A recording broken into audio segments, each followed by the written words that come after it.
नमस्कार विद्यार्थी मित्रांनो, नेटजेन फाउंडेशन अकेडमी मध्ये आपला स्वागत आहे।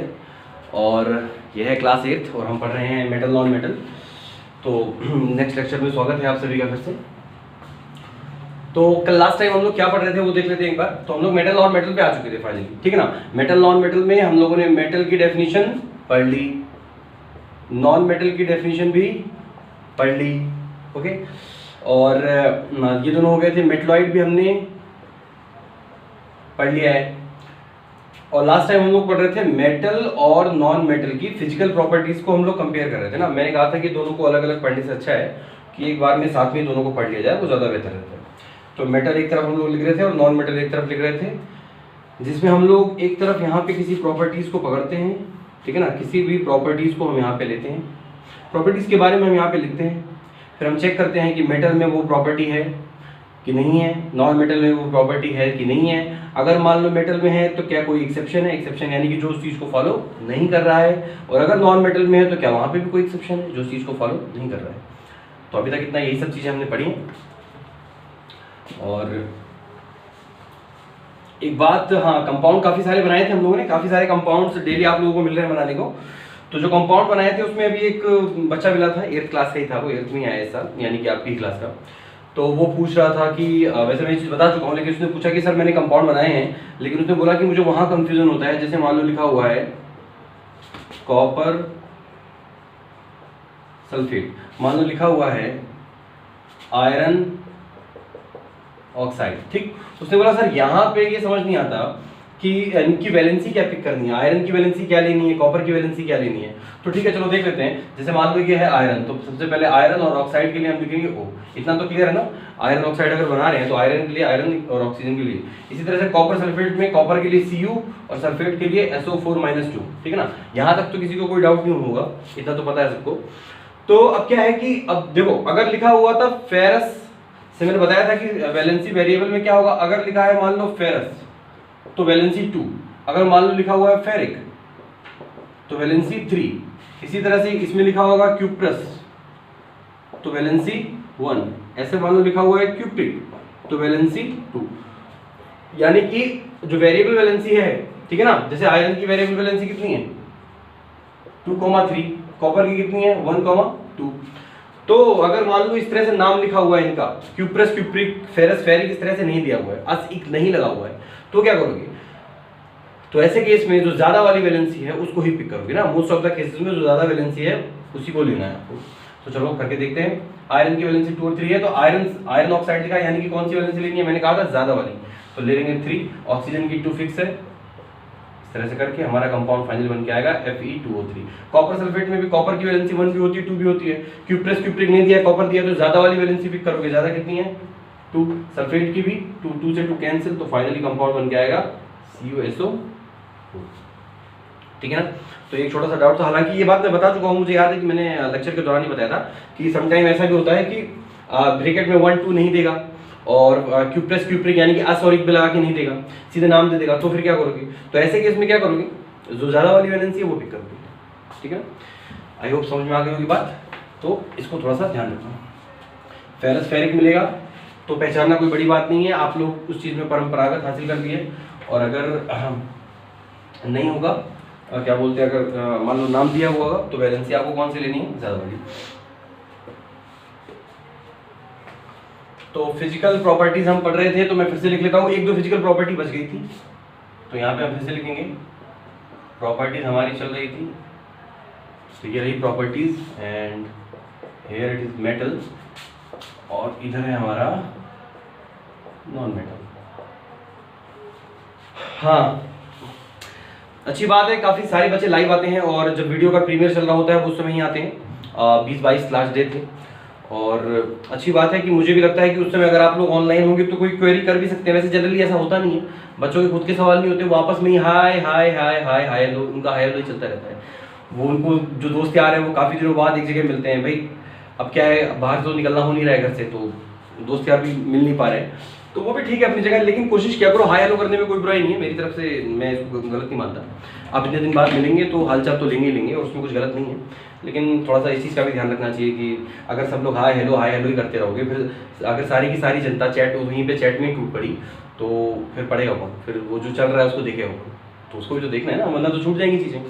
और बाकी बिल्कुल कोशिश कीजिए प्रीमियर के टाइम पे देखने की, और जब ज़रूरत हो तब चैट पे कुछ लिखने की, कोई क्वेश्चन वगैरह हो तो, और बाकी हाय हेलो गुड इवनिंग उतना तो चलता है।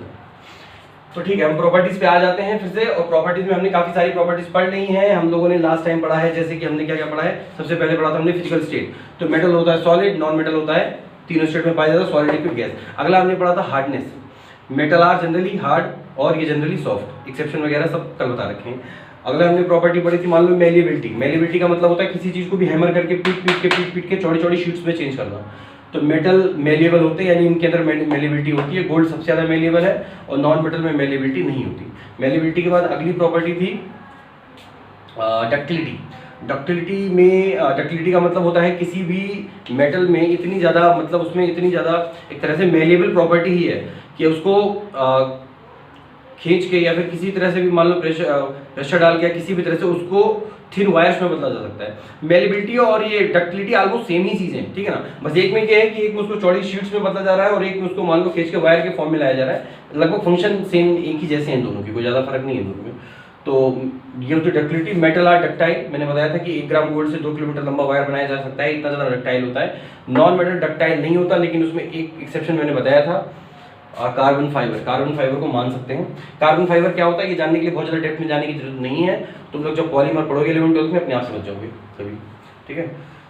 तो और भी जो हम लोगों ने बाकी इसके बाद पढ़ी थी लस्टर। लस्टर का मतलब होता है शाइन। तो मेटल्स जो होते हैं वो लस्टर होते हैं, इसी लस्टर वाली प्रॉपर्टी की वजह से ही मेटल्स को ज्वेलरी भी बनाई जाती हैं। और रीज़न एक और भी है ज्वेलरी वाले, जैसे गोल्ड सिल्वर प्लेटिनम, इनकी ज्वेलरी बनाने का रीज़न ये है, पहली बात तो उनके अंदर लस्टर है, और दूसरी बात ये है कि वो एटमॉस्फेरिक जो वेदर है, यानी कि जो एटमॉस्फेरिक गैसेज हैं उनके कांटेक्ट में आके उसका कोरोजन भी नहीं होता। जैसे गोल्ड का कोरोजन नहीं होता, प्लेटिनम का नहीं होता, सिल्वर का हल्का फुल्का होता है, लेकिन बहुत ज़्यादा तो उतने ज़्यादा व्यापक पैमाने पे नहीं होता, हल्का फुल्का मतलब कोरोजन सिल्वर का हो जाता है। तो ये सारी हम लोगों ने फिजिकल प्रॉपर्टीज थी जो कल हम लोगों ने डिस्कस कर ली थी। अब जरा आगे देखते हैं, अगली प्रॉपर्टी हम लोग ले रहे हैं यहाँ पे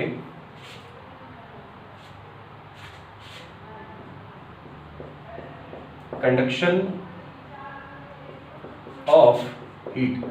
आपको पता होगा कि जब कंडक्टिविटी की बात की जाती है तो दो तरह की कंडक्टिविटी अलग अलग देखेंगे। एक देखेंगे इलेक्ट्रिसिटी के कंडक्टर, एक देखेंगे हीट की कंडक्टर। तो पहले हम लोग देख रहे हैं हीट की कंडक्टर, ठीक है ना। आपको पता है कि मेटल्स हीट के कंडक्टर हैं, भाई जाहिर सी बात है मेटल हीट के अच्छे कंडक्टर होते हैं।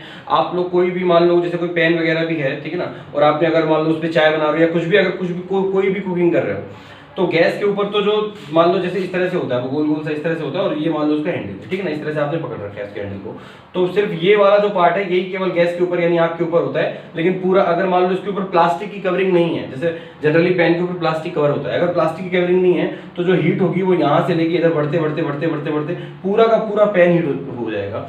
तो ये क्या बताता है कि मेटल जो होते हैं वो इलेक्ट्रिसिटी क्या बोलते हैं, हीट के अच्छे कंडक्टर होते हैं। आपने मान लो इतनी बड़ी रॉड ली और यहाँ पे मान लो एक तरह से आप लोगों ने ये मोमबत्ती से कैंडल से मान लो इसको यहाँ पे हीट किया, ठीक है ना, इधर की साइड ये हीट हो रही है।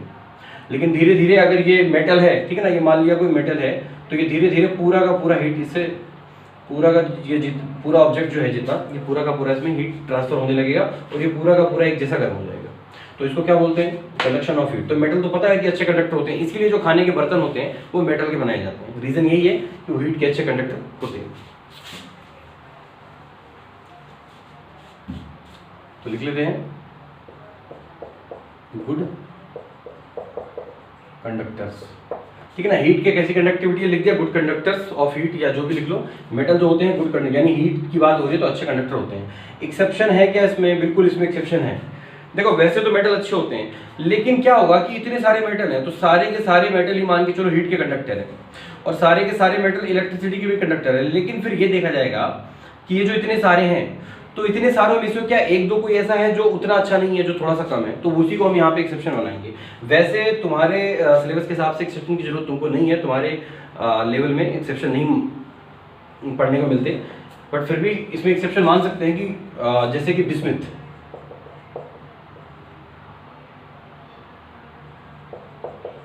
ठीक है ना।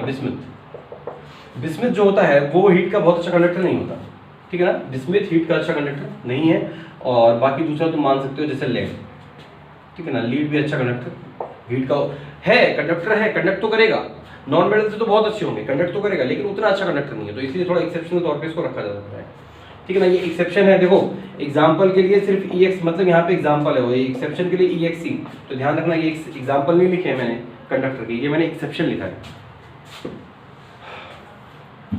ओके। कंडक्टर ऑफ हीट में तो फिर नॉन मेटल, तो नॉन मेटल तो हीट का कंडक्टर बिल्कुल नहीं होता। आपको पता है कि मान लो जैसे ये वुड का बना हुआ है, और इसको अगर तुमने लेके किसी आग के पास में रखा है, तो जितना इसका हिस्सा जल रहा होगा ना, सिर्फ उतना उतना ही गर्म होगा, बाकी इधर का पता होगा कि आपको इसको यहाँ से आराम से पकड़ा जा सकता है। अगर ये वाला हिस्सा इसका हीट से जल रहा है, तो इधर वाले हिस्से को आराम से पकड़ा जा सकता है, इसमें कोई प्रॉब्लम नहीं है। नॉन मेटल्स जो हीट के अच्छे कंडक्टर नहीं होते, तो लिख दे रहा हूँ पुअर कंडक्टर ऑफ हीट, अच्छे कंडक्टर नहीं होते। लेकिन क्या इसमें कोई एक्सेप्शन है? क्या कोई ऐसा नॉन मेटल है जो अच्छा कंडक्टर है? तो आपको जान के बड़ी हैरानी होगी कि जनरली तो नॉन मेटल हीट के कंडक्टर नहीं होते, लेकिन डायमंड किसका बना है? कार्बन का। डायमंड किसका बना है? कार्बन का। तो diamond is a pure form of carbon, actually allotrope होता है। एलोट्रोप क्या होता है बाद में समझोगे, बस इतना समझ लो अभी कि डायमंड कार्बन का बना होता है, ठीक। और कार्बन है एक नॉन मेटल, तो डायमंड भी क्या हो गया? Non metal. लेकिन डायमंड हीट का अच्छा कंडक्टर होता है। अब इसका ये मतलब नहीं है कि डायमंड में हीट की कंडक्टिविटी तो होती है, लेकिन अब ये देखने को नहीं मिलेगा, क्योंकि डायमंड ही देखने को नहीं मिलता। कहाँ है डायमंड? इतना आसान है कि डायमंड तक किसी की एक्सेस होना। डायमंड किसके पास है? मतलब जिसके पास भी होगा तो वहां वो हीट की कंडक्टिविटी तो चेक नहीं करेगा, but diamonds are good conductor of heat, okay. तो एक्सेप्शन में यहां लिख लो डायमंड, ब्रैकेट में लिख दिया है मैंने सी, यानी कि कार्बन। सिर्फ कार्बन लिखा है क्योंकि ये बताने के लिए कि डायमंड जो है वो कार्बन का ही बना हुआ है, कार्बन का ही एक ग्रुप होता है।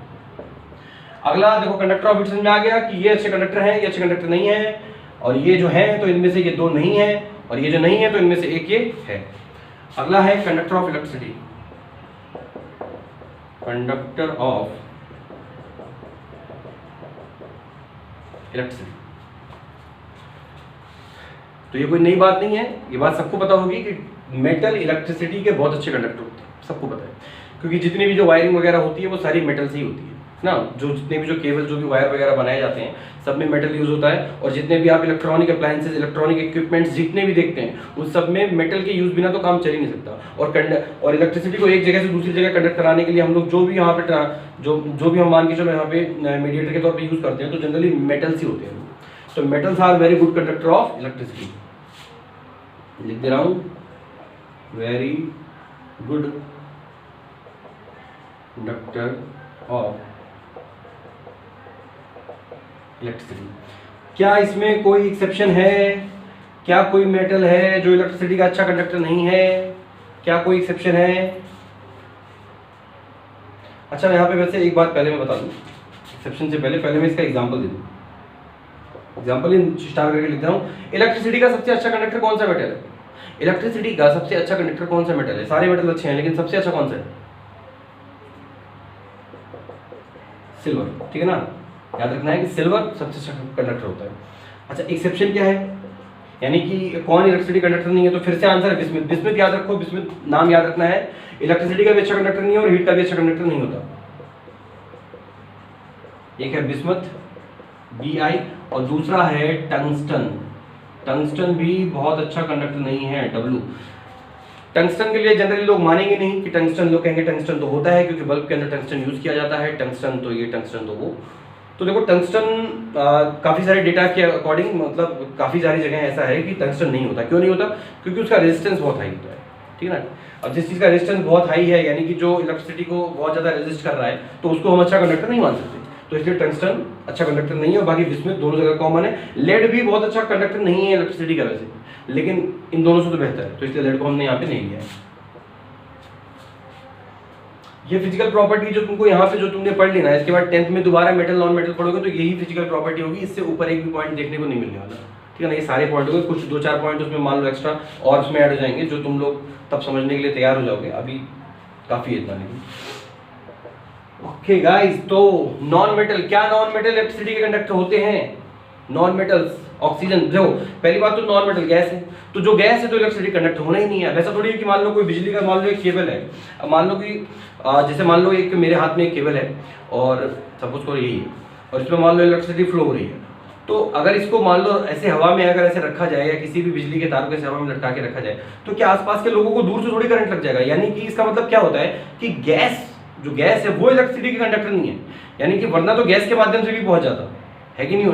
अब मान लो अगर ये चीज आयरन की बनी होती है और वही बिजली का तार आके मान लो इस पे अगर यहाँ पे से लगा दिया, तो कोई भी अगर मान लो ये जो बोर्ड है ये आयरन का होता है और ये मान लो बिजली का तार इस पे छुआ दिया गया जिसमें इलेक्ट्रिसिटी अभी कंडक्ट हो रही है, तो कोई भी इसको छुएगा तो उसको लगेगी ना, क्योंकि सॉलिड कंडक्टर्स हैं।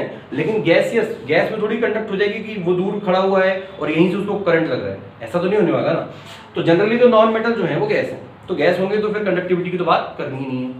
दूसरी बात कौन हो सकता है वैसे जो, हाँ, और जो लिक्विड या फिर जो दूसरे फॉर्म में भी हैं बाकी जैसे फॉस्फोरस, सॉलिड, सल्फर, आयोडीन, तो ये जितने जो सॉलिड फॉर्म में भी हैं ये भी इलेक्ट्रिसिटी कंडक्टर नहीं है। एक ही नॉन मेटल ऐसा है जो इलेक्ट्रिसिटी कंडक्ट करता है और बहुत अच्छे से कंडक्ट करता है, वो है ग्रेफाइट। ठीक है ना, ग्रेफाइट। तो पहले हम लिखेंगे यहाँ पे कंडक्टर ऑफ इलेक्ट्रिसिटी में, तो लिख देंगे पुअर कंडक्टर, क्योंकि पुअर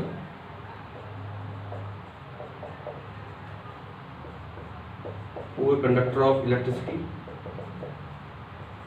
ठीक है ना। एक्सेप्शन, इसमें एक्सेप्शन है, मैंने बताया कि हाँ देखो ये दो नाम याद रखना, ग्रेफाइट और डायमंड। ठीक है ना, डायमंड जो है वो हीट का अच्छा कंडक्टर हो जाता है और ग्रेफाइट जो है वो इलेक्ट्रिसिटी का अच्छा कंडक्टर। ज्यादा इंपॉर्टेंट क्या है, क्या बोलते हैं इसके बारे में ज्यादा पूछा जाता है। ठीक है ना। एक्सेप्शन में क्या लिखा मैंने, ग्रेफाइट। ग्रेफाइट किसका बना होता है, ग्रेफाइट भी कार्बन का, डायमंड भी कार्बन का बना है और ग्रेफाइट भी सिर्फ कार्बन का बना है। लेकिन फिर भी दोनों बहुत अलग हैं, दोनों के प्राइस पे बहुत ज्यादा फर्क है, दोनों की प्रॉपर्टीज में बहुत ज्यादा फर्क है, दोनों में बहुत काफी फर्क है। रीजन क्योंकि दोनों का स्ट्रक्चर अलग है। डायमंड में भी सिर्फ कार्बन है, ग्रेफाइट के अंदर भी सिर्फ कार्बन होता है, कोई दूसरा एलिमेंट नहीं होता। लेकिन बावजूद इन दोनों में इतना फर्क क्यों है, क्योंकि दोनों के स्ट्रक्चर में फर्क है। और वो क्या फर्क है वो तुम लोग आगे क्लास 10 में सीखोगे। तो मैं रीजन बता दे रहा हूँ थोड़ा सा कि ये क्या बोलते हैं, पुअर कंडक्टर है, लेकिन एक्सेप्शन क्या है, ग्रेफाइट। ग्रेफाइट लिख दे रहा हूँ, graphite is good conductor. Graphite is good conductor of electricity. Okay, graphite is good conductor of electricity. Reason क्या है, because graphite has free electron. दिमाग में डाल लो, graphite has free electron, graphite के पास फ्री इलेक्ट्रॉन है। और किसी भी चीज को इलेक्ट्रिसिटी कंडक्ट कराने के लिए इलेक्ट्रॉन्स फ्री होने चाहिए। मेटल जो है, मेटल इतने अच्छे कंडक्टर क्यों होते हैं, हीट के भी इसके भी, क्योंकि मेटल के पास फ्री इलेक्ट्रॉन होते हैं और उसी फ्री इलेक्ट्रॉन को डोनेट करके मेटल कैटायन फॉर्म करते हैं। ये तो हमने पढ़ा है ना। तो मेटल के पास फ्री इलेक्ट्रॉन है, जिसके पास फ्री इलेक्ट्रॉन है इलेक्ट्रिसिटी का कंडक्टर है। नॉन मेटल के पास फ्री इलेक्ट्रॉन नहीं होते, लेकिन ग्रेफाइट के पास फ्री इलेक्ट्रॉन होते हैं। ठीक है ना। तो इसीलिए ग्रेफाइट इलेक्ट्रिसिटी का अच्छा कंडक्टर होता है। भले इस बात से फर्क नहीं पड़ता कि ग्रेफाइट एक नॉन मेटल है, but graphite is a good conductor of electricity and diamond is a good conductor of heat. Okay,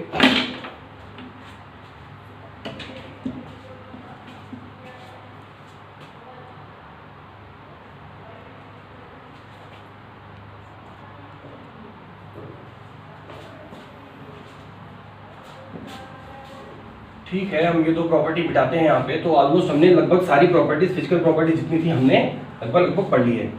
और एक दो प्रॉपर्टीज हम और यहाँ पे पढ़ सकते हैं छोटी मोटी।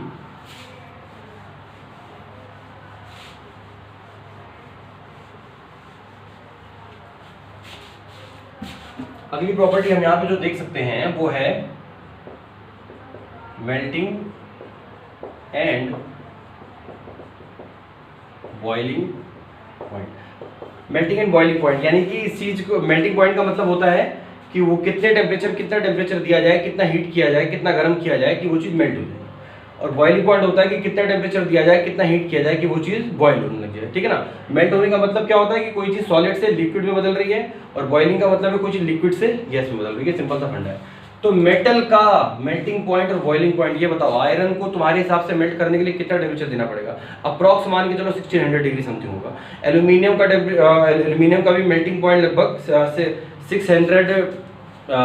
600 डिग्री सेल्सियस होता होगा। टंगस्टन का मेल्टिंग पॉइंट होता है, सबसे ज्यादा हाई होता है टंगस्टन का 3422 डिग्री सेल्सियस। 3422 डिग्री सेल्सियस तक गर्म करने पर तब जाके टंगस्टन का मेटल मेल्ट होता है। तो सबको पता है कि मेटल आर सॉलिड, और सॉलिड चीजों का मेल्टिंग और बॉइलिंग पॉइंट हमेशा हाई होता है। मेटल आर सॉलिड हार्ड, और इनका मेल्टिंग और बॉइलिंग पॉइंट हमेशा बहुत ज्यादा होगा। तो लिख दे रहे हैं मेटल में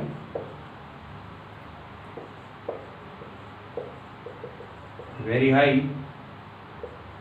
एमपी, एमपी मैंने लिख दिया है melting point, okay, very high MP and BP. MP का मतलब मेल्टिंग पॉइंट, बीपी का मतलब बॉइलिंग पॉइंट, ठीक है ना, कुछ और मत निकालना है इसका मतलब। ओके, तो नॉन मेटल, अब देखो नॉन मेटल के मेल्टिंग, देखो मेल्टिंग पॉइंट एक बार समझना, जो चीज रूम टेम्परेचर पे लिक्विड के फॉर्म में है तो यानी कि उसका मेल्टिंग पॉइंट तो कम ही होगा ना। जैसे वाटर का मेल्टिंग पॉइंट क्या है, वाटर का मेल्टिंग पॉइंट होता है 0 डिग्री सेल्सियस। 0 डिग्री सेल्सियस पे ही वाटर आइस भी होती है और 0 डिग्री सेल्सियस पे ही वाटर दोबारा लिक्विड भी बन जाती है। 0 डिग्री सेल्सियस पे वाटर दोनों स्टेट में पाई जाती है, तो मेल्टिंग पॉइंट 0 है। तो इसीलिए तो मान लो यहाँ पे टेम्परेचर क्या है 30-35 डिग्री सेल्सियस, तो 30 to 35 डिग्री सेल्सियस पे वाटर लिक्विड है। तो अगर बात की जाए नॉन मेटल की, तो देखो नॉन मेटल किस तरह से पाए जाते हैं, ज़्यादातर नॉन मेटल तो गैस है, तो वो रूम टेम्परेचर पे गैस है, यानी कि उनका तो बॉइलिंग पॉइंट ही बहुत कम है, ठीक है ना, क्योंकि वो ऑलरेडी बॉइलिंग पॉइंट कम होने का मतलब यह है कि वो चीज़ ऑलरेडी गैस के फॉर्म में है। तो ऑक्सीजन हो गई, हाइड्रोजन हो गई, जो सारे जो गैसेज हैं इनका बॉइलिंग पॉइंट तो बहुत लो है ना, तभी तो ये सारी की गैस के फॉर्म में। तो इसीलिए नॉन मेटल्स का मेल्टिंग और बॉइलिंग पॉइंट बहुत लो होता है। देखो सबसे सिंपल सी बात है, दोनों प्रॉपर्टी एक दूसरे के जस्ट अपोजिट होती है। जो चीज़ ये ज़्यादा है तो वो ये कम है, जो इसमें ये ज़्यादा है कम है। मैक्सिमम प्रॉपर्टीज इन दोनों की फिजिकल प्रॉपर्टीज एक दूसरे के जस्ट अपोजिट होती है।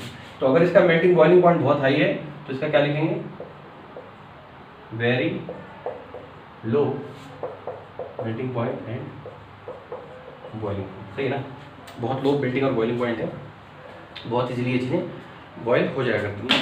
सोनोरिटी हम पढ़ चुके थे जिसमें हमने बेल मेटल का एग्जांपल लिया था, ठीक है ना, छुट्टी होती है तो घंटी बजती है, वो सारी बातें हम लोग कल कर चुके थे।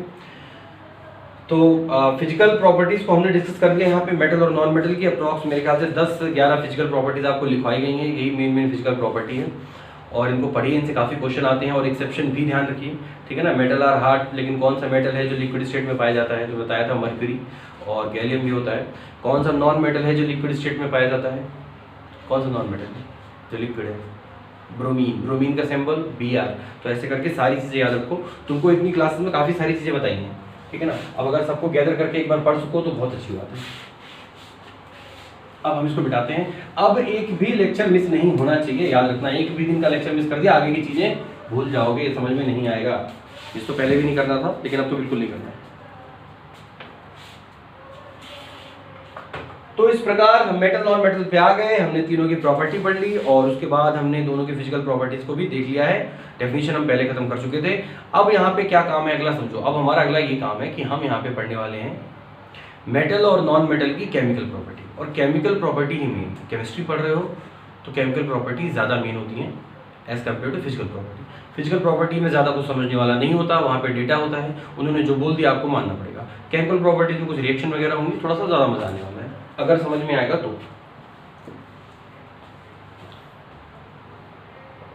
ठीक, तो इनको हम साथ में नहीं पढ़ पाएंगे। जैसे हमने अभी फिजिकल प्रॉपर्टी को, मेटल और नॉन मेटल को साथ में पढ़ा है ना, इसको साथ में नहीं पढ़ते क्योंकि इसमें थोड़ा ज़्यादा डेप्थ में पढ़ाई करनी पड़ती है। तो शुरू करते हैं, लिखते हैं केमिकल प्रॉपर्टीज ऑफ मेटल, ठीक है ना। पहली प्रॉपर्टी क्या है हमारी, पहले हम मेटल को लेते हैं कि फिजिकल प्रॉपर्टी तो हमने पढ़ दी, मेटल हार्ड होता है, मेटल का बॉइलिंग पॉइंट बहुत हाई होता है, मेटल का ये वो दुनिया भर की सारी चीज़ें हमने पढ़ ली है। और लास्ट में क्या बोलते हैं, अरे हाँ एक चीज़ ध्यान रखो, एक बात सुनो, अभी जहाँ आप लोगों ने लास्ट जो मेल्टिंग पॉइंट बॉइलिंग पॉइंट लिखा है ना, तो वहाँ पे क्या बोलते हैं मेटल वाले, इसमें जहाँ लिखा है मेटल, जैसे यहाँ पे लिखा है MP एंड BP, है ना प्रॉपर्टीज में, इसके बाद मेटल वाले में लिख लो जो वहाँ पे लिखा था, तो वहाँ पे लिख लो टंगस्टन, टंगस्टन का नाम लिख लो, उसमें टंगस्टन के आगे लिख लो 3422 डिग्री सेल्सियस, 3422 डिग्री सेल्सियस। कितना ज़्यादा हाई टेम्परेचर है मेल्ट करने के लिए, बहुत ज़्यादा है 32, तो टंगस्टन का लिख लो क्योंकि सबसे ज़्यादा हाई मेल्टिंग पॉइंट इसका होता है, ठीक है ना। तो टंगस्टन का लिख लो, बाकी किसी का लिखने की ज़रूरत नहीं। और हाँ, जो डायमंड भी लिखा है का एक्सेप्शन में जो वहाँ पे लिखा है तो उसमें डायमंड लिख सकते हो। जैसे आप लोगों ने लिखा है कि नॉन मेटल का मेल्टिंग एंड बॉइलिंग पॉइंट बहुत लो होता है लेकिन डायमंड का बहुत हाई होता है, तो वहाँ पे एक्सेप्शन में डायमंड का लिख सकते हो। डायमंड का ऐसा कोई फिक्स ऐसा नहीं है, लेकिन लिख सकते हो अप्रॉक्स 3700 डिग्री सेल्सियस, ठीक है ना। 3700 और 3007 और 800 के बीच में कहीं पे मान के चलो इसका डायमंड होता है। वो डिपेंड करता है कि डायमंड किस क्वालिटी का है, ठीक है ना। जैसे मेटल तो मेटल है तो उसमें तो बहुत ज़्यादा वैरायटी नहीं हो सकती, लेकिन डायमंड में थोड़ी वैरायटी होती है, तो वो डिपेंड करता है। तो इसीलिए, लेकिन बहुत ज़्यादा हाई होता है तो ये लिख सकते हो वहाँ पे कि टंगस्टन का सबसे ज़्यादा हाई है और डायमंड का तो और भी ज़्यादा हाई होता है, ठीक है। तो ये चीज़ थी जो वहाँ पे छूट रही थी, तो इसलिए तुमको यहाँ पे करवा दिया। नेक्स्ट आ रहा है केमिकल प्रॉपर्टीज और मेटल। चलो लिखना शुरू करते हैं। देखो यहाँ पे टाइम लगेगा इसमें। केमिकल प्रॉपर्टीज में 1 बाय 1 पढ़ेंगे कि केमिकली किस तरह से, जैसे ऑक्सीजन से रिएक्शन होती है तो क्या होता है, वाटर से रिएक्शन होती है तो क्या होता है, एसिड से रिएक्शन होती है तो क्या होता है, बेस से रिएक्शन होती है तो क्या होता है, डिस्प्लेसमेंट रिएक्शन में क्या होता है, अलग अलग रिएक्शन पढ़नी है। ये पहली बार है जब आप लोग सही तरह से रिएक्शन पढ़ने वाले हो, ठीक है ना। सही तरीके से केमिस्ट्री में जो रिएक्शंस है वो अब तुम पहली बार यहाँ पे पढ़ने वाले हो। 6-7 में भी तुमने थोड़ा बहुत उसको पढ़ा होगा, लेकिन वो ऊपरी तौर पे पढ़ाया गया था, क्योंकि रिएक्शंस तब तक नहीं पॉसिबल है समझना रिएक्शन को जब तक आपने कंपाउंड का फॉर्मेशन ना सीखा हो, और कंपाउंड का फॉर्मेशन आपने सीख लिया है। अब यहाँ पे आपकी प्रैक्टिस होने वाली है उस चीज़ की फिर से ज़्यादा। ओके, तो केमिकल प्रॉपर्टीज ऑफ मेटल पहला लिखते हैं, किसी भी चीज़ का पहला लिखेंगे फॉर्मेशन ऑफ आयन। तो देखो बच्चों, फॉर्मेशन ऑफ आयन क्यों बोला, इस बात को समझो थोड़ा। केमिकल प्रॉपर्टीज का मतलब होता है कि केमिकल रिएक्शन होने वाली है। केमिकल प्रॉपर्टीज का मतलब है कि केमिकल रिएक्शन वाली कोई चीज होने वाली है। और केमिकल रिएक्शन एक तरह, केमिकल रिएक्शन का मतलब होता है chemical change. Last year chemical और फिजिकल चेंज पढ़ा है ना। केमिकल रिएक्शन का मतलब होता है केमिकल चेंज, और केमिकल चेंज में नई चीज बनती है। तो यानी कि केमिकल रिएक्शन में भी कुछ नया बनता है। केमिकल रिएक्शन होती है तो कुछ नया जरूर बनता है। अगर रिएक्शन के दौरान कुछ नया नहीं बना है, कुछ ना कुछ तो नया बनना चाहिए, तो उसको केमिकल रिएक्शन माना ही नहीं जाएगा। यानी कुछ नया सब्सटेंस जरूर फॉर्म होना चाहिए। और एक केमिकल रिएक्शन में जो सबसे ज्यादा जो चीज रिस्पॉन्सिबल होती है वो होती है इलेक्ट्रॉन। एक केमिकल रिएक्शन अगर किसी चीज की वजह से पॉसिबल हो पा रही है, जो हो रही है, वो इलेक्ट्रॉन की वजह से हो रही है। क्योंकि केमिकल रिएक्शन में बच्चों पार्टिसिपेट करता कौन है, पार्टिसिपेट करता है एटम। ठीक, फाइनली मॉलिक्यूल नहीं करता। मॉलिक्यूल और एटम दो चीजें हो सकती हैं, लेकिन करता कौन है, एटम। एटम के अंदर क्या होता है, इलेक्ट्रॉन, प्रोटॉन और न्यूट्रॉन, ठीक है ना। लेकिन केमिकल रिएक्शन में पार्टिसिपेशन सिर्फ और सिर्फ कौन करेगा, इलेक्ट्रॉन। इलेक्ट्रॉन के अलावा प्रोटॉन न्यूट्रॉन नहीं करते। इसका जवाब मुझे पता है, कुछ लोग पूछेंगे बाद में, पहले बता दे रहा हूँ कि प्रोटॉन और न्यूट्रॉन जो होते हैं वो न्यूक्लियस के अंदर होते हैं, ठीक है ना। एटम जो होता है, एटम के न्यूक्लियस में बहुत सेंटर में छोटी सी जगह होती है, और बाहर इस तरह से इसकी शेल होती है। तो न्यूक्लियस के अंदर होने की वजह से प्रोटॉन और न्यूट्रॉन किसी केमिकल रिएक्शन में पार्टिसिपेट इनका नहीं होता, सिर्फ इलेक्ट्रॉन्स आपस में पार्टिसिपेट करते हैं। यानी कि या तो इलेक्ट्रॉन एक एटम से दूसरे एटम में जा रहा है, या उधर से इधर आ रहा है, या शेयर कर रहा है। ये तीन ऑप्शन है, या तो इलेक्ट्रॉन इससे उधर जाएगा, या उधर से इधर आएगा, या फिर शेयर करेंगे। तो याद रखो, किसी भी केमिकल रिएक्शन में जो इन्वॉल्वमेंट है वो एटम के किसका होता है, इलेक्ट्रॉन का। प्रोटॉन और न्यूट्रॉन का कोई इन्वॉल्वमेंट उसके अंदर नहीं है। तो फॉर्मेशन ऑफ आयन की जो हम बात कर रहे हैं यहाँ पे, तो सबसे पहले ये तो समझना होगा ना कि ये जो मेटल है, यानी कि ये जो एलिमेंट है, मेटल हो गया नॉन मेटल, तो वो जनरली कौन सा आयन का फॉर्मेशन करता है, यानी कि उसकी टेंडेंसी क्या है, वो इलेक्ट्रॉन देना पसंद करता है या इलेक्ट्रॉन एक्सेप्ट करना पसंद करता है। तो ये चीज़ हम चेक कर रहे हैं कि उसकी टेंडेंसी कैसी है। तो आपको बहुत अच्छे से पता है कि फॉर्मेशन ऑफ आयन आप लोगों ने पढ़ रखा है, आपने कैटायन एनायन पढ़ा है आपने। तो खुद बताओ, मेटल कौन सा आयन फॉर्म करेगा, कैटायन फॉर्म करेगा कि एनायन फॉर्म करेगा, मेटल कैटायन फॉर्म करेगा। यानी कि मेटल की टेंडेंसी क्या है, कैटायन फॉर्म करने की। और कैटायन कैसे फॉर्म होता है, इलेक्ट्रॉन डोनेट कर। तो लिख लो यहाँ पे इसको एक लाइन में, metals form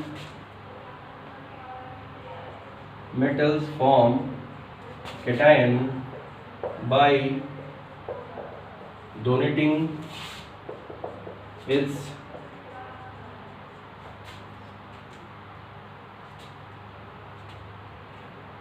donating its valence electrons, ठीक है ना। वैलेंस इलेक्ट्रॉन का मतलब होता है जो लास्ट शेल में जो इलेक्ट्रॉन होते हैं, जो आखिरी शेल होती है ना, लास्ट शेल। जैसे मान लो ये एटम है, तो ये बीच में न्यूक्लियस है, एक शेल, दो शेल, तीन शेल, इसमें भी इलेक्ट्रॉन है, इसमें भी इलेक्ट्रॉन है, दूसरी शेल में भी, तीसरी शेल में भी इलेक्ट्रॉन है। लेकिन इलेक्ट्रॉन कौन से वाले पार्टिसिपेट करेंगे, कौन से जाएंगे, जो लास्ट शेल में, जो सबसे आखिरी शेल होती है, ठीक है ना। और उसी शेल को हम क्या कहते हैं, वैलेंस शेल, ठीक है। तो metal form cation by donating its valence electron, okay. तो एग्जांपल के तौर पे इक्वेशन इसकी लिख लो। जैसे मान लो ये है मेटल ना, ये है मेटल, ये क्या बनेगा, क्या बना लेगा, ये बना लेगा कैटायन प्लस इलेक्ट्रॉन, ठीक है ना। ये इक्वेशन होती है इसकी कि मेटल बनाएगा कैटायन और इलेक्ट्रॉन जो है उसका हो जाएगा बाहर। इसको हम यहाँ निगेटिव नहीं लिखते, बता चुका हूँ मैं पहले भी कि यहाँ पे निगेटिव साइन नहीं लगाते, तो इसीलिए इलेक्ट्रॉन को इधर की जगह उधर की साइड लिख देते हैं। तो एग्जाम्पल के तौर पे यहाँ पे लिख सकते हो, बहुत सारे बनाए आपने। जैसे कि मान लो लिया सोडियम, सोडियम क्या बनाएगा, Na+1 प्लस एक इलेक्ट्रॉन इसका बाहर हो जाएगा। मैग्नीशियम क्या बनाएगा, देखो मैग्नीशियम की वैलेंसी कितनी होती है 2, तो क्या बनाएगा +2 और 2 इलेक्ट्रॉन इसके बाहर। इसी तरह से एल्यूमिनियम क्या बनाएगा, एल्यूमिनियम की वैलेंसी कितनी होती है 3, तो क्या बनाएगा Al+3 इलेक्ट्रॉन, ठीक है ना। तो ये देखो इस तरह के क्वेश्चन पूछे जाते हैं, जैसे मान लो एग्जाम में भी क्वेश्चन इस तरह से पूछा जा सकता है, जैसे आपका एग्जाम आ रहा है कि ये वाला एलिमेंट कौन सा आयन फॉर्म करता है, जैसे मान लो पूछ लिया कि जिंक कौन सा आयन फॉर्म करता है, तो सबसे पहले कौन सा आयन फॉर्म करने के लिए पहले ये पहचान बेटा कि ये मेटल है कि नॉन मेटल। तो सबसे पहले बताओ जिंक मेटल है कि नॉन मेटल। जिंक मेटल है, अगर मेटल है तो पॉजिटिव फॉर्म करेगा और नॉन मेटल है तो नेगेटिव फॉर्म करेगा। इसके बाद प्लस लगा दिया, फिर इसकी वैलेंसी, तो जिंक की वैलेंसी कितनी होती है भाई, जिंक की वैलेंसी 2। इस तरह से मान लो पूछा नाइट्रोजन का कि नाइट्रोजन कौन सा आयन फॉर्म करेगा, सबसे पहले सिंबल लिखो N। इसके बाद नाइट्रोजन मेटल है या नॉन मेटल, तो नाइट्रोजन एक गैस है और गैस हमेशा नॉन मेटल ही होती है, तो नॉन मेटल यानी कि नेगेटिव फॉर्म करेगा। फिर इसके बाद इसकी वैलेंसी कितनी होती है नाइट्रोजन की 3, तो N-3, तो ये वाला आयन फॉर्म करेगा। तो इस तरह से भी क्वेश्चन पूछे जा सकते हैं। फिलहाल आप लोगों को ये लिखना है, ठीक है ना। Metal form cation by donating valence electron, ये पहला इसका क्या बोलते हैं केमिकल प्रॉपर्टी की। अब देखो केमिकल प्रॉपर्टी में कहीं ना कहीं रोल होता है इलेक्ट्रॉन्स का, तो इलेक्ट्रॉन्स का रोल होने के बाद कहीं ना कहीं उसके ऊपर आयन बनता है, तो ये जानना तो जरूरी होगा ना कौन सा आयन फॉर्म कर रहा है। तो मेटल कौन सा आयन फॉर्म करता है कैटायन, ये बात हम पहले भी बहुत दफा कर चुके हैं, इसीलिए मैंने कहा कि एक बार आयन पढ़ लोगे तो ये सब चीजें समझना आसान हो जाएगी, ठीक है ना। तो ये आपको नोट डाउन करना है, इतना समय काफी है करने के लिए, तो पॉज करके कर सकते हैं।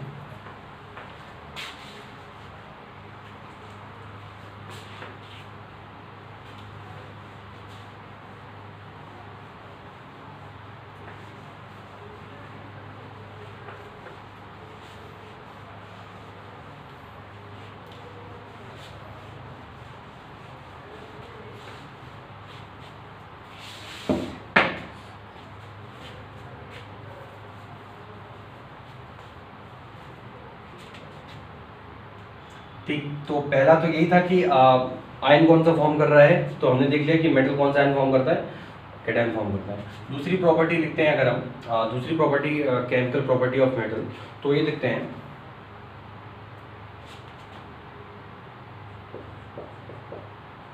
Metal reaction with non metal, ठीक है ना। दूसरी प्रॉपर्टी क्या है कि मेटल की रिएक्शन नॉन मेटल के साथ में। देखो केमिकल प्रॉपर्टी का मतलब ही ये कि रिएक्शन ही पढ़नी है इसमें, कि ये चीज कैसे रिएक्ट करती है किसके साथ में। तो पहला तो ये था कि आयन कौन सा फॉर्म कर रहा है, तो देख लिया कि कैटायन फॉर्म कर रहा है। फिर दूसरी रिएक्शन ये दूसरा ये कह रहा है मेटल की रिएक्शन नॉन मेटल के साथ में, कि क्या मेटल नॉन मेटल के साथ में रिएक्शन करके कुछ बनाता है, तो बिल्कुल सही बात है बनाता है। और मेटल नॉन मेटल के साथ में रिएक्शन करके क्या होता है समझना, देखो एक बार ध्यान से। जैसे कि ये है मेटल प्लस ये क्या है non metal.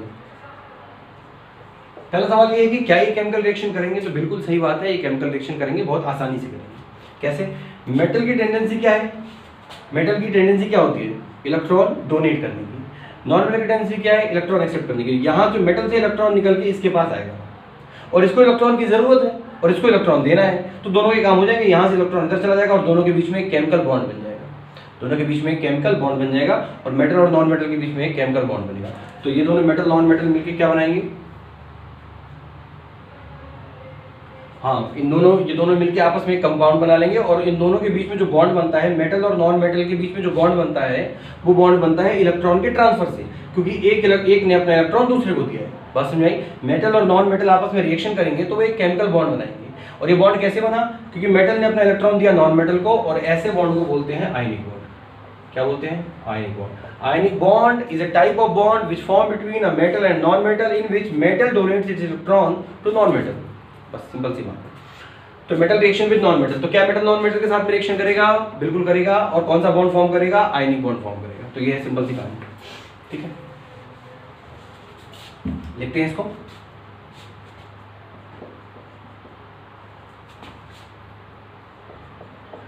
React metal react with non-metals to form non-metals to form ionic bond, ठीक है ना, to form ionic bond। तो मेटल नॉन मेटल के साथ में रिएक्शन करके वो क्या बोलते हैं फॉर्म आयनिक बॉन्ड फॉर्म करता है। अब इस बॉन्डिंग में क्या होती है, ये बॉन्डिंग किस तरह से हुई, मेटल ने अपना इलेक्ट्रॉन डोनेट किया किसको, नॉन मेटल को। मैंने कहा था अगर बॉन्डिंग हो रही है, केमिकल रिएक्शन हो रही है, बॉन्ड बन रहा है, बॉन्ड ये जो भी हो रहा है, इसमें इलेक्ट्रॉन का रोल है। तो यहाँ पे इलेक्ट्रॉन का क्या रोल रहा, मेटल और नॉन मेटल की रिएक्शन में मेटल ने इलेक्ट्रॉन किसको दिया, नॉन मेटल को। बस सिंपल सी बात है। तो लिख सकते हो इन दिस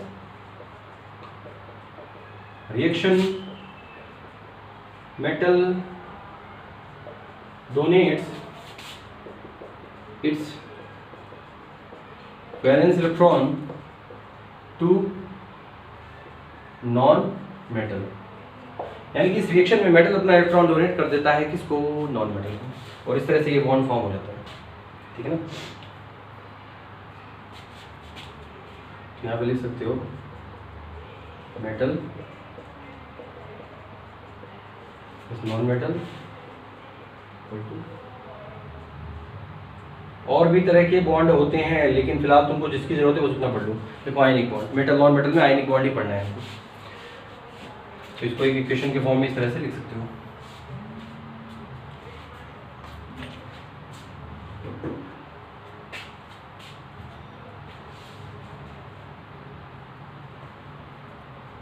ठीक है, इसको थोड़ा मिटाते हैं हम।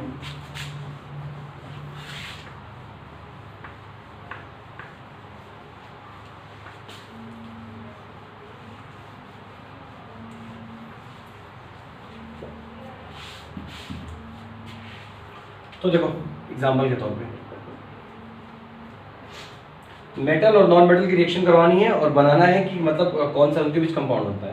तो जैसे एग्जाम्पल के तौर पे हमने ले लिया क्या पहले, जैसे कि मान लो मेटल लेना है और एक नॉन मेटल लेना है और रिएक्शन करवा के हमको देखना है कि बनता क्या है। सिंपल सी ये कहानी है। तो जैसे मान लो पहले हमने ले लिया Na, ठीक है ना, सोडियम मेटल है, मेटल सिंगल फॉर्म में रह सकता है, तो सोडियम के लिए सिर्फ Na लिखेंगे। ये एक मेटल है कि नहीं है, तो मैं लिख दे रहा हूँ यहाँ पे, ये बाद में लिखेंगे, पहले लिख दिया है सिर्फ सोडियम। तो सोडियम एक मेटल है। अब सोडियम की रिएक्शन मान लो किसी चीज के साथ में करवानी है, जैसे मान लो मुझे क्लोरीन के साथ में करवानी है ना, सोडियम की रिएक्शन क्लोरीन के साथ में करवा के देखते हैं। तो क्लोरीन के लिए मैं सिर्फ Cl नहीं लिख सकता, क्लोरीन एक गैस है, तो गैस के लिए हमको इसकी जो क्लोरीन को है वो Cl2 के फॉर्म में लिखा जाएगा, तो क्लोरीन के लिए Cl2 लिखना पड़ेगा। पहली बात तो ये समझना होगा। और देखो इसके बाद अब क्या हुआ कि ये एक मेटल है और ये एक नॉन मेटल है, ठीक है ना, ये एक मेटल है, एक non metal. Metal non metal reaction करके क्या कर सकते हैं ये देखा जाता है। तो देखो सोडियम और क्लोरीन मिलके अब यहाँ पे तुम्हारा कंपाउंड फॉर्मेशन काम आने वाला है, जो तुमने आज तक पढ़ा है ना वो अब काम आने वाला है। इसको देख के क्या लगता है कि ये दोनों मिलके क्या बनाएंगे, तो यहाँ लिखा हुआ है Na, यहाँ लिखा हुआ है Cl2, तो देखने में लगेगा कि बनेगा NaCl2, लेकिन ये नहीं बनेगा। अब यहाँ पर ये होगा कि तुमको यहाँ पे थोड़ा सा दिमाग लगाना पड़ेगा और कंपाउंड बना के देखना होगा। अब कंपाउंड बना के देखना पड़ेगा, सोडियम और क्लोरीन, यहाँ जब कंपाउंड बनाते समय हम Cl2 नहीं लिखेंगे, रिएक्शन के दौरान हमको Cl2 लिखना पड़ रहा है क्योंकि वो उसकी एटॉमिसिटी वहां लिखना पड़ेगा, क्लोरीन गैस के फॉर्म में। यहाँ पर जब कंपाउंड बनाते हैं तो क्लोरीन एलिमेंटल फॉर्म में होता है, एलिमेंट के फॉर्म में होता है। तो यहाँ पे क्या बनेगा, हमको पता है कि सोडियम और क्लोरीन मिलकर क्या बनाएंगे, सोडियम क्लोराइड। हमको पता है कि सोडियम और क्लोरीन मिलकर क्या बनाएंगे, सोडियम क्लोराइड बनाएंगे, ये नाम तो पता है।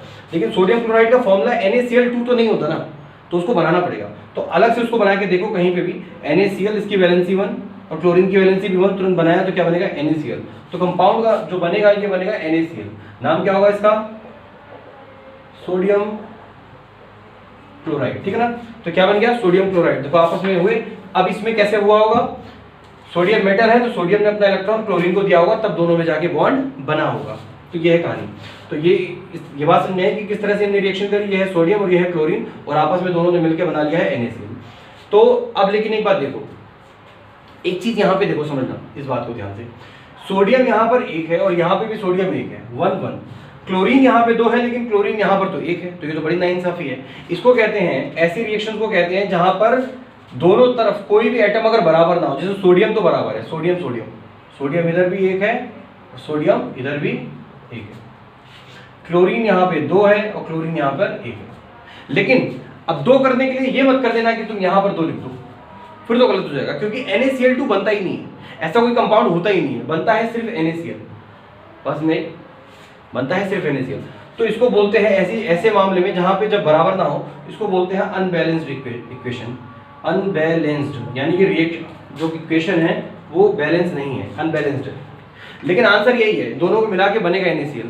तो अब ऐसे केस में तुम क्या करोगे, ऐसे केस में हमारे पास एक ही ऑप्शन बचता है, कि हम रिएक्शन को बैलेंस करेंगे। आप कंपाउंड नहीं बदल सकते, NaCl2 मत लिख देना, गलत हो जाएगा।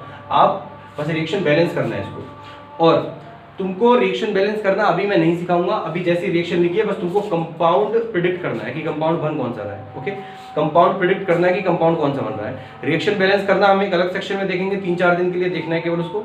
और रिएक्शन बैलेंस करना यहाँ नहीं सिखाएंगे क्योंकि अब हम मेटल नॉन मेटल के रिएक्शन वाले पार्ट पे आ चुके हैं। तो बस तुम्हें प्रिडिक्ट करना है कि बनेगा क्या, बनेगा NaCl। बाद में रिएक्शन को बैलेंस अगर हमारा मन होगा तो हम करेंगे, हमारा मन होगा तो नहीं करेंगे। फिलहाल हम रिएक्शन बैलेंस करने पे ध्यान नहीं दे रहे हैं, हम इस चीज पे ध्यान दे रहे हैं कि किसी भी केमिकल रिएक्शन में बनता क्या है, मेन प्रोडक्ट क्या है। ठीक है ना, रिएक्शन बैलेंसिंग कोई बहुत बड़ी चीज नहीं है, 2-3 दिन में सीख जाओगे। रिएक्शन बैलेंसिंग करना बाद में आराम से हो जाएगा। अभी मेन काम क्या है कि प्रोडक्ट क्या बनेगा, इस पे ध्यान दो। तो इस रिएक्शन को चलो बैलेंस कर देते हैं। यहाँ पे लिखेंगे 2 और यहाँ पे भी लिखेंगे 2। तो सोडियम भी 2 हो गए, सोडियम यहाँ पे भी 2 हो गए, क्लोरीन 2 है और यहाँ पे भी क्लोरीन, इस वजह से 2 हो गए। तो रिएक्शन बैलेंस करने के चक्कर मत पड़ना, कंपाउंड क्या बन रहा है ये बात देखना, इस बात को बहुत ध्यान से सुन लो। ठीक है, तो ये तो हो गई पहला रिएक्शन। दूसरा देखो, मेटल नॉन मेटल की रिएक्शन करवा रहे हैं। सपोज करो दूसरा हमने क्या ले लिया, मान लो जैसे कि हमने ले लिया मैग्नीशियम प्लस, मैग्नीशियम की रिएक्शन भी मान लो हमने क्लोरीन से करवा दी। ठीक है ना, मैग्नीशियम की रिएक्शन क्लोरीन से, मैग्नीशियम और क्लोरीन मिलके क्या बनाएंगे, मैग्नीशियम क्लोराइड। क्या बनाएंगे, मैग्नीशियम क्लोराइड। अब देखो मैग्नीशियम क्लोराइड, तो मैग्नीशियम क्लोराइड का फॉर्मूला क्या होता है और ये तुमने पढ़ा है। तो मैग्नीशियम क्लोराइड बनाने के लिए Mg लिखोगे और इधर लिखोगे Cl। मैग्नीशियम क्लोराइड जो बनेगा उसका फॉर्मूला देखो होता क्या है। तो ये नहीं कि देखते तुरंत लिख दो। तो मैग्नीशियम की वैलेंसी 2, क्लोरीन की वैलेंसी 1, क्रिस क्रॉस करने के बाद क्या बन के आएगा, MgCl2। और यहाँ पे ऑलरेडी फिक्स है तो यहाँ पे MgCl2 वैसे ही बन जाएगा, MgCl बस में। तो ये है MgCl2। तो इस तरह से ये रिएक्शन हो गई। सपोज करो हमने एक और एग्जांपल ले लिया जिसमें हमने मान लो एल्यूमिनियम की रिएक्शन करवाई। एल्यूमिनियम प्लस, एल्यूमिनियम मेटल है तो मेटल को हमेशा सिंगल फॉर्म में लिखा जा सकता है, इसके लिए इसके आगे 2-3 लिखने की जरूरत नहीं है। लेकिन ये क्लोरीन एक गैस है तो गैस के लिए आपको Cl2 ही लिखना पड़ेगा। ठीक, एल्यूमिनियम प्लस क्लोरीन। अब देखो एल्यूमिनियम और क्लोरीन आपस में रिएक्शन करके क्या बनाएंगे, कौन सा कंपाउंड बनेगा, एल्यूमिनियम क्लोराइड। यहाँ पे बना था मैग्नीशियम क्लोराइड, यहाँ क्या बनेगा, यहाँ बना सोडियम क्लोराइड, तो यहाँ क्या बनेगा, एल्यूमिनियम और क्लोराइड, एल्यूमिनियम क्लोराइड। अब एल्यूमिनियम क्लोराइड का फॉर्मूला ऐसा नहीं कर सकते कि आप यहाँ पर AlCl2 लिख दो। अगर AlCl2 तुमने जोड़ के लिख दिया ना तो ये गलत होगा, ये फॉर्मूला सही नहीं है। तो सही फॉर्मूला पहले प्रेडिक्ट करो। इसके लिए क्या करोगे, सही फॉर्मूला बना के देखो कहीं पे। एल्यूमिनियम क्लोराइड बनाने के लिए Al लिखोगे और क्लोराइड का यानी कि सिंबल यानी कि Cl लिखोगे। Cl2 मत लिखना, यहाँ पे ऐसे नहीं लिखते, Al लिखा Cl लिखा, क्योंकि यहाँ पे तो कंपाउंड बनाना है ना, बनता कौन सा है। एल्यूमिनियम की वैलेंसी कितनी है, 3, क्लोरीन की वैलेंसी 1। इसके बाद कटेंगे नहीं तो क्रिस क्रॉस कर दो, क्या फॉर्मूला आएगा, AlCl3।